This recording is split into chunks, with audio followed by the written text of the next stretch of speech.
Alam mong opisyal ng panahon ng Pasko kapag inilabas na ang Kapamilya Christmas Station ID? At hindi mo na ito matatakasan dahil ma-LSS ka na agad?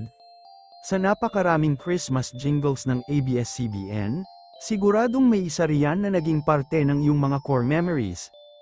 Aminin mo, walang kasing galing gumawa ng holiday anthem gaya ng ABS-CBN. Sa katunayan, naging tradisyon na ito ng mga Pilipino, kung saan taon-taon ay sabik na hinihintay ng mga fans at maging ng mga artista ang opisyal na paglabas nito.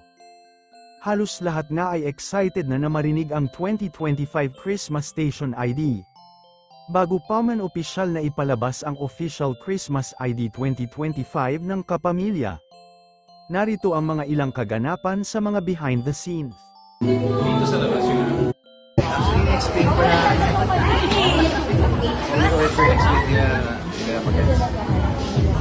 Kimi, super gorgeous.